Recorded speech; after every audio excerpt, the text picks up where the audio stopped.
अल्ताफ़ भट्टीअ जे नींगर आसिम ख़ान जी जनम ॾींहुं आहे।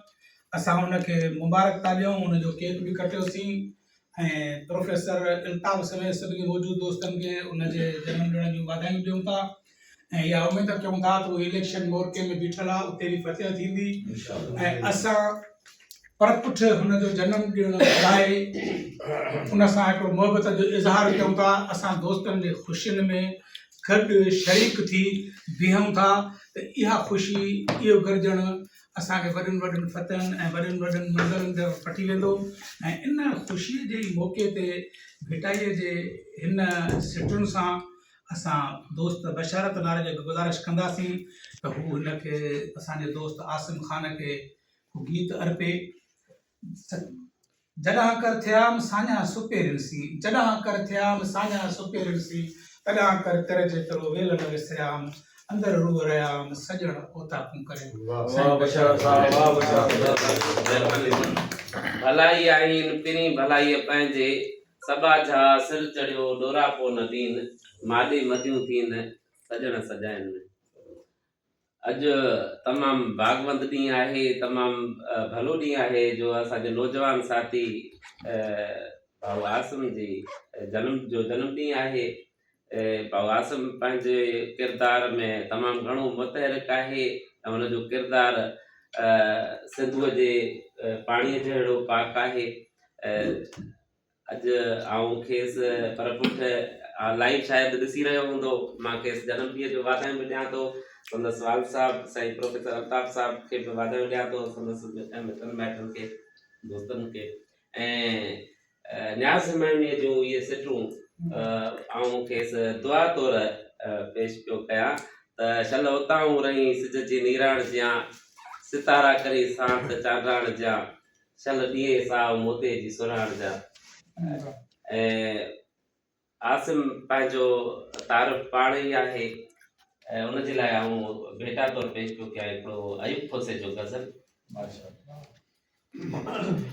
ककोरे के चखे आए उतर सारो खुमारियो तो, ककोरे के चखे आए उतर सारो खुमारियो तो, ऋण नहीं गाल कई पदरी जुगन के आजियारियो तो, ककोरे के चखे आए उतर सारो खुमारियो तो, ककोरे के चखे आए उतर सारो खुमारियो तो।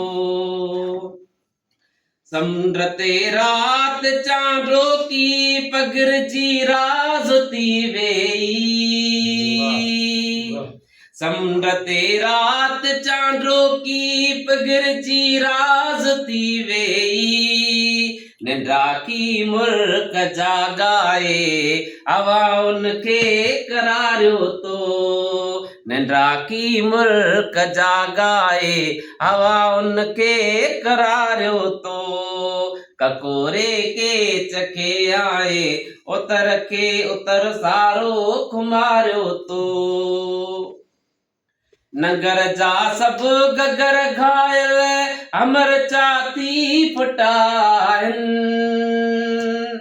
नगर जा सब गगर घायल अमर चाती फुटाइन, खतेरन सां खिली हर हर रोईड़न दे निहारियो तो, खतेरन सां खिली हर हर रोईड़न दे निहारियो तो, ककोरे के चखे आए उतर सारो खुमारियो तो।